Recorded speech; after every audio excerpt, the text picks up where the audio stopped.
এটা হচ্ছে উজ্জ্বল ভাইয়ের ভ্রাম্যমান সরিষার ঘানি। এই জায়গায় মেশিনে চালানো ঘানি দিয়ে সরিষা থেকে সরাসরি তেল তৈরি করা হয়। এই যে উজ্জ্বল ভাই বস্তা থেকে সরিষা তুলে দিচ্ছেন, যদিও আজকের মতো উজ্জ্বল ভাইয়ের সরিষা ঘানি দেওয়া শেষ হয়ে গেছিল, কিন্তু আমরা অনুরোধ করার পরে উজ্জ্বল ভাই আবার একটু প্রচেষ্টা করলেন। আসলে ঘানিটা তো আগে গাধা বা ঘোড়া দিয়ে কাঠের ঘানি ঘুরায় সরিষা পিষে তেল বানানো, তো সেই জিনিসটা তো এখন আর দেখাই যায় না, মনে হয় দেশে আর কোথাও নাই। আমাদের ছোটবেলায় ছিল, দেখতাম আমাদের পাশের গ্রামে একটা গাধার ঘানি ছিল, ঘোড়ার ঘানিও দেখছি আমরা। এখন সব মেশিনের ঘানি। সরিষার তেল বের হওয়া শুরু করছে।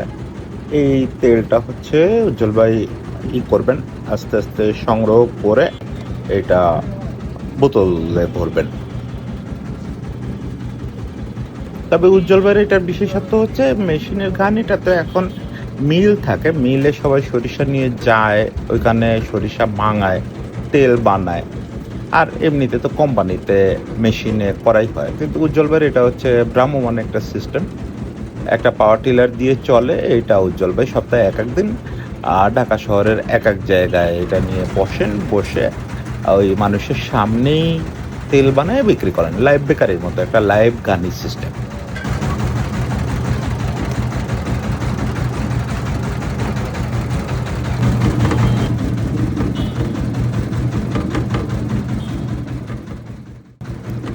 তবে এইখানে কিন্তু একবার সর্ষা পিষেই উজ্জ্বল ভাই ক্ষান্ত হচ্ছে না, এরপরে ওই খোলটারে বারবার করে মেশিনে দিচ্ছে, বারবার যতক্ষণ সম্ভব এটা দিয়ে তেল বের করতেছে।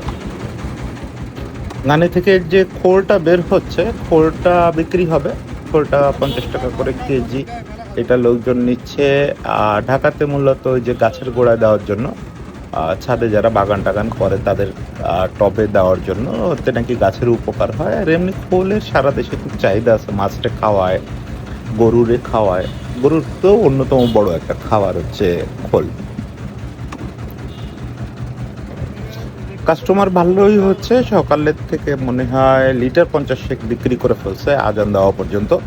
আজান দিলে উজ্জ্বল ভাই দিনের কাজ শেষ করে চলে যায়, তাতে এইটুক সময়ের মধ্যে 50 লিটারের মতো তেল ভোর রাত থেকে বিক্রি করে ফেলছে।